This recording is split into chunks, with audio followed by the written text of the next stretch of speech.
And this is Ryan Ryder with R Investigations. I recently got a call about questions on registration and target use in open areas such as fields, wooded areas, maybe open roadways. So I wanted to go over the parameters and try to help you get your scans registered.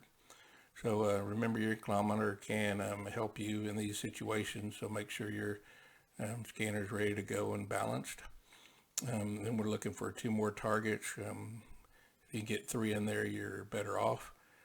And know what your target size is if you've got the 140 or 200 millimeter spheres in the field. You can also use the checkerboard targets.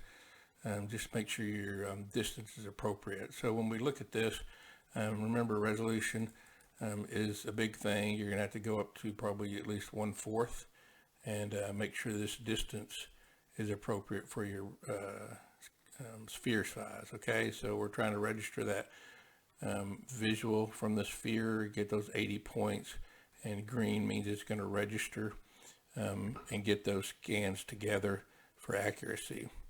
So when we're looking at 140 millimeter sphere, you're looking at 60 foot when you do 1/4. And that's 60 foot at 1/4 distance to your sphere or checkerboard to get it registered. You can jump up to 90 if you're looking at 200.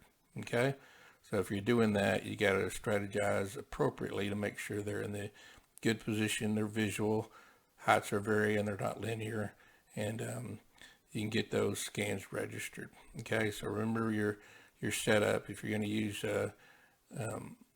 the checkerboards, make sure they're not linear, you're varying the height, or you mingle the spheres with your checkerboards, and that could help you get your spheres a little bit of distance between the 2 of them.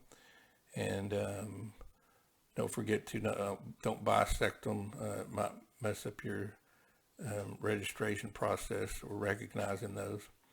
And make sure if you're using the checkerboard targets, you get them on a flat plane, so they'll register that point. The other side is your strategies.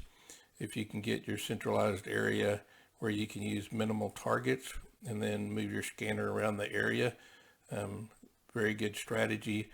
And that way you can use your 60 or 90 foot distance to get those 3+ targets in each scan, so you get their overlap, and the spheres can help you register. So when you get to the point of registering, don't forget during processing, recognize your spheres. Make sure you have the right radius set up and it's active.